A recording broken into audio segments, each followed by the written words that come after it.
கர்த்தருடைய பரிசுத்த நாமத்திற்கு ஸ்தோத்திரம் உண்டாவதாக. இன்றைய ஜீவவார்த்தை நிகழ்ச்சியை கேட்டுக்கொண்டிருக்கும் அனைவரையும் கர்த்தருடைய பரிசுத்த நாமத்தினால் வாழ்த்துகிறேன், ஆசீர்வதிக்கிறேன். இன்றைய தின தியானத்திற்கு தேவன் கொடுத்த வேத பகுதி அது ஆகாய் தீர்க்கதரிசி என்ற புஸ்தகம் 2ஆம் அதிகாரம் 5ஆம் வசனம். ஆகாய் 2:5 அதன் பின்பகுதி. நான் உங்களுடைய உடன்படிக்கை பண்ணின வார்த்தையின்படியே என் ஆவியானவரும் உங்கள் நடுவிலே நிலை கொண்டிருப்பார், பயப்படாதேயுங்கள்.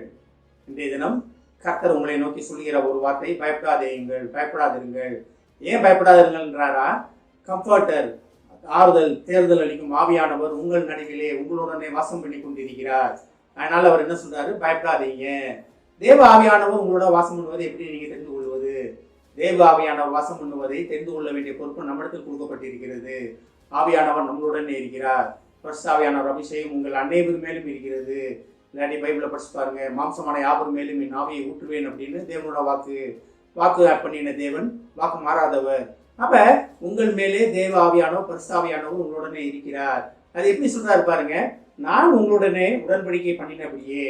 அப்ப தேவன் உங்களுடன் என்ன உடன்படிக்கை பண்ணி இருக்கிறார்? நான் உங்களை விட்டு விலகுவதும் இல்லை, உங்களை கைவிடுவதும் இல்லை, உலகத்தின் முடிவு பறிந்து உங்களுடனே இருப்பேன், சகல நாட்களிலும் உங்களுடனே இருப்பேன். அதுதான் தேவன் உங்களுடன் பண்ணியிருக்க உடன்படிக்கை. உங்களை விட்டு விலகுவதும் இல்லை, உங்களை கைவிடுவதும் இல்லை. அப்ப அப்படி உடன்படிக்கை பண்ணின தேவன் என்ன சொல்றாரு? பயந்து கொண்டிருந்த மக்கள்கிட்ட திருப்பி அதை ஞாபகப்படுத்தி கொண்டே இருக்கிறார். பைபிள் முழுக்க பார்க்கலாம். திருப்பி நான் உங்களோட இருக்கேன், பயப்படாதுங்க, நான் உங்களோட இருக்கேன், நான் உங்களுக்கு முன்பாக செல்வேன் அப்படின்னு வேதம் முழுக்க அந்த மாதிரி வசனங்களை பார்க்கலாம்.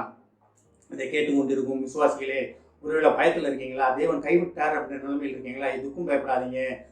உலக முடிவு பரையந்து தேவன் உங்களுடன் உங்களை வழி நடத்த வல்ல தேவன். அதாவது நம்ம தான் பயந்து கொண்டு இருக்கிறோம்.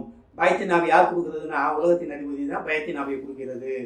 தேவன் கொடுக்குற ஆவி எப்படி இருக்குன்னா உற்சாகம் உள்ள ஆவி. அது உற்சாகம் உள்ளதுன்னா பைபிளை படிக்கிறோம். தேவ ஆவியானவர் உற்சாகம் உள்ளவர், பயத்தின் ஆவி கிடையாது.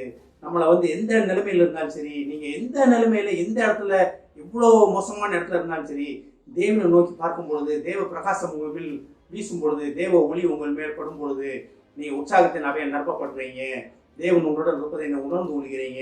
நிறைய நேரம் நம்ம எப்படி நினைக்கிறோம்னா, நன்மை நடந்தா அல்லையா அப்படின்றோம், ஆமைன்றோம், சந்தோஷம்ன்றோம், அவரை சோத்திரம் சொல்றோம். அதே நேரம் லேசா ஒரு தடுமாற்றம் வந்துருச்சுன்னு வச்சுக்கீங்க, தேவனை கைவிட்டார் அப்படின்றோம். தேவன் நம்மளை கைவிடுகிற தேவன் கிடையாது. தேவன் கைவிடவே மாட்டாருங்க. என்றென்றும் தேவன் கைவிட மாட்டார். இதை கேட்டுக்கொண்டிருக்கும் அனைவருக்கையும் தேவன் திருப்பி சொல்ற ஒரு வார்த்தை என்னன்னா, பயப்படாதீங்க, நான் பரிசுத்தாவியானவர், நான் விட்டு செல்லும் தேற்றரவாளனாகிய பரிசுத்தாவியானவர் உங்கள் நடுவிலே வாசம் பண்ணி கொண்டிருக்கிறார், உங்களுடனே இருக்கிறார்.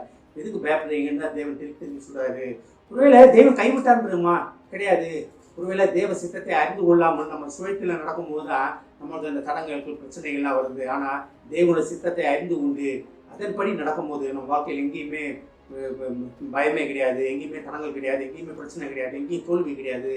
தேவ திட்டத்தின்படி நடக்கிறவங்களுக்கு மகிமையின் மேல் மகிமையை தான் தேவன் தர விரும்புவாரே தவிர உங்களை தோல்வி அடைய செய்து அதில் உட்காந்து விரும்புகிற தேவன் கிடையாது. உங்கள் வருத்தம், உங்கள் கஷ்டங்கள், கண்ணீரை பார்த்து சந்தோஷப்படுகிற தேவன் கிடையாது. ஒருவேளை உலகத்தின் அதிபதியாக நினைச்சு சந்தோஷப்படலாம். ஆனால் கைவிடாத தேவன், என்றென்றும் மாறாத தேவன் உங்களுடன் உங்கள் நடுவில் வாசம் பண்ணுகிற பரிசுத்தாவியான துணையோடு நீங்கள் உலகத்தை மேற்கொள்ளும் பொழுது தேவன் சொல்கிற வார்த்தை தான், பயப்படாதீங்க, பயப்படாதிருங்கள், பரிசுத்தாவியானவர் உங்கள் நடுவில் இருக்கிறார். ஒருவேளை இதுவரைக்கும் நீங்கள் புரியாமல் இருந்தீங்கன்னா இன்றைய தினத்திலிருந்து அதை புரிந்து கொள்ள முயற்சி செய்யுங்க. ஆவியானவரே, நீங்கள் என்ன நடுவில் இருப்பதை, நீங்கள் எங்கள் மத்தியில் இருப்பதை, நீங்கள் எங்கள் வாய் மூலமாக பேச ஆசைப்படுவதை, நீங்கள் என்னை வழி நடத்துவதற்கு ஆசைப்படுவதை நான் உணர்ந்து கொள்ள வேண்டும் ஆண்டவரே. அதை நான் எப்படி உணர்ந்து கொள்வேன்ட்டு அவர்கிட்டயே கேளுங்க. அவர் உங்களை கரம் பிடித்து நடத்த வல்ல தேவன். எது வேணா அவர்கிட்ட கேட்கலாம், என்ன வேணா கேட்கலாம், என்ன வேணா கேட்டாலும் அதுக்கு தேவன் உங்களுக்கு பதில் தர வல்லவராக இருக்கிறார். தேவ சித்தத்தின்படி கேளுங்க. ஆனால் அதில் ஒரு காரியம் இருக்கு, தேவ சித்தத்தின்படி கேளுங்க. தேவன் உங்களை வழிநடத்த வல்லவர். ஆனால் தான் சொல்றாரு பாருங்க, என் ஆவியானவர், நான் உங்களோட உடன்படிக்கை பண்ணின வார்த்தைகளின்படியே என் ஆவியானவர் உங்கள் நடுவிலே வாசம் நிலை கொண்டிருப்பார். பயப்படாதீங்க, உங்கள் நடுவிலே வாசம் பண்ணி கொண்டிருக்கிறார், உங்கள் நடுவிலே நிலை கொண்டிருக்கிறார். நிலை கொள்வதுன்னா என்ன? விட்டு பிரியாது தான் நிலை கொள்வதுன்னு அர்த்தம். அப்போ உங்களை விட்டு பிரிந்து போகிற தேவன் கிடையாது. நீங்கள் தான் அவர் ஆவியானவர் விட்டு பிரிந்து வந்து விடுகிறோம். இன்றைய தினத்தில் ஒரு முடிவு கொடுப்போம். ஆவியானவரே, நீர் எங்கள் மத்தியிலே வாசம் முழுவதை நான் உணர்ந்து உண்டு, அதன்படி நான் நடக்க எனக்கு உதவி செய்ய மாட்டவர். காய்த்தின் ஆவியை இடத்தில் நிறுத்தப்பட்டதற்காக நன்றி ஆண்டவரேன்னு தேவன் நோக்கி கேட்போம். ஆவியானவர் உங்களுக்கு உதவுவதற்காக நல்லவராக இருக்கிறார், காத்து கொண்டிருக்கிறார். நாம் ஜெபிப்போம். எங்களை அதிகமான பரலோக பிதாவே, கர்த்தாவே, இந்த வேலைக்கான நன்றி ஆண்டவரே. நீர் எங்களுடன் பண்ணின உடன்படிக்கை பர்சாவையினர் எங்கள் நடுவிலே இருப்பார் என்பதே அறிந்து கொண்டோம் ஆண்டவரே. ஸ்தாபனே, எப்பேற்பட்ட ஒரு உடன்படிக்கை எங்களோடு செய்திருக்கிறது என்பதை உணர்ந்து நன்றி சொல்கிறோம் ஆண்டவரே. பயப்படாமல் தகப்பன உற்சாகத்தின் ஆவியாளர்களை நிரப்பியதற்கான நன்றி ஆண்டவரே. நீர் எங்களுடன் பண்ணின உடன்படிக்கை என்றென்றும் மாறாது என்பதை நாங்கள் அறிவோம் ஆண்டவரே. இதை கேட்டுக்கொண்டு ஒவ்வொருவரையும் ஆசீர்வதிக்கிறோம் அப்பா. ஒவ்வொரு குடும்பத்தையும் ஆசீர்வதிக்கிறோம் ஆண்டவரே. குடும்பத்தில் உள்ள பயத்தின் ஆவியை எடுத்து கொடுமாண்டவரே. இன்றைய தினம் என்ன நடக்குமோ, நாளைய தினம் என்ன நடக்குமோ, பிள்ளைகளுக்கு என்ன நடக்குமோ, கணவன் மனைவிக்குள்ள பெற்றோர்களுக்குள்ளே என்ன நடக்குமோ, எவ்வளோ கடன்கள் இருக்கிறது, எவ்வளோ பிரச்சனைகள் இருக்கிறது என்று பயந்து கொண்டிருக்கும் அனைவரையும் தகப்பனே பரிசுத்த ஆவியானவரை நீர் உற்சாகத்தினாலே வழிநடத்துவோம்.